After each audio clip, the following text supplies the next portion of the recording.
উচ্চ মাধ্যমিক পরীক্ষার ফলাফলে উল্লেখযোগ্য সাফল্য অর্জন করেছে বদরপুরের Saint Anthony Senior Secondary School. 2026 শিক্ষাবর্ষে প্রকাশিত ফলাফলে বিদ্যালয়টি শতভাগ উত্তীর্ণের গৌরব অর্জন করেছে। বিদ্যালয় সূত্রে জানা গেছে, এবছর মোট 42 জন শিক্ষার্থী পরীক্ষায় অংশগ্রহণ করে এবং সকলেই কৃতকার্য হয়। এর মধ্যে কলা বিভাগ থেকে 31 জন এবং বাণিজ্য বিভাগ থেকে 11 জন শিক্ষার্থী পরীক্ষায় অংশ নেয়। ফলাফলে 3 জন শিক্ষার্থী ডিস্টিংশন অর্জন করেছে এবং 6 জন স্টার মার্কস পেয়েছে। এছাড়াও বিভিন্ন বিষয়ে 80 বা তার বেশি নম্বর পেয়ে মোট 41টি লেটার মার্কস অর্জিত হয়েছে। বিভাগ ভিত্তিক ফলাফলে 31 জন প্রথম বিভাগ এবং 11 জন দ্বিতীয় বিভাগে উত্তীর্ণ হয়েছে। তৃতীয় বিভাগে কোনো শিক্ষার্থী উত্তীর্ণ হয়নি।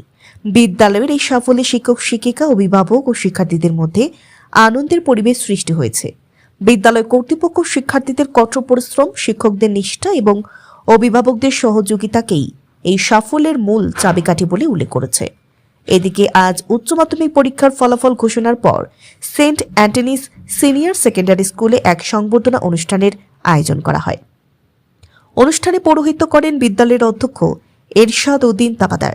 তিনি কৃতী শিক্ষার্থীদের অভিনন্দন জানান এবং বিদ্যালয়ের এই গৌরবোজ্জ্বল সাফল্যের জন্য শিক্ষক, শিক্ষিকাদের ধন্যবাদ জ্ঞাপন করেন। সংবর্ধনা অনুষ্ঠানে উপস্থিত ছিলেন উপাধ্যক্ষ আবিদুর রহমান, সুফিয়ান আহমেদ, সৌভিক পুরকায়স্থ, ফজল উদ্দিন, বাচিতুর রহমান, মান্না হাসান, অঙ্কিতা চৌধুরী প্রমুখ।